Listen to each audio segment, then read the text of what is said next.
កាសយានដ្ឋានអន្តរជាតិដេជោអបអរសាទរកបាក់សម្ពោធជាមួយនឹងឱកាសឈ្នះរង្វាន់ពិសេសរយៈពេល7 ខែចាប់តាំងពីការបើកដំណើរការជាផ្លូវការនៅថ្ងៃទី9 ខែកញ្ញាឆ្នាំ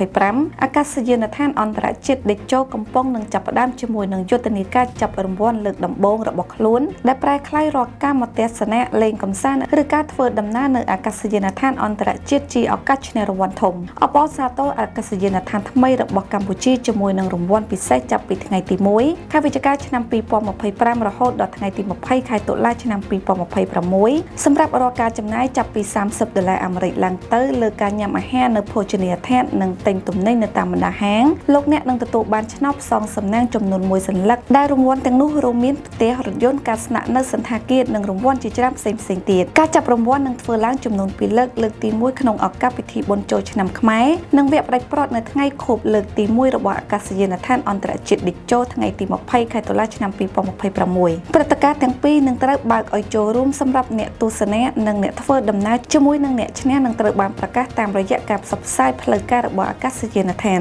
ចាប់តាំងពីបើកដំណើរការមកអាកាសយានដ្ឋានអន្តរជាតិដេជោបានឃើញចំនួនអ្នកដំណើរកើនឡើងនិងការពង្រីកការតភ្ជាប់ក្រុមហ៊ុនអាកាសចរដែលបញ្ជាក់ពីទូនាទីរបស់ខ្លួនជាច្រកទ្វារអន្តរជាតិដ៏សំខាន់របស់ប្រទេសកម្ពុជាកម្មវិធីនេះនឹងចូលរួមអបអរសាទរស្របគ្នាទៅនឹងការសម្ដែងនៃការកោតសរសើរចំពោះអ្នកដំណើរហាងទំនិញនិងដៃគូចំពោះការគ្រប់គ្រងរបស់លោកអ្នក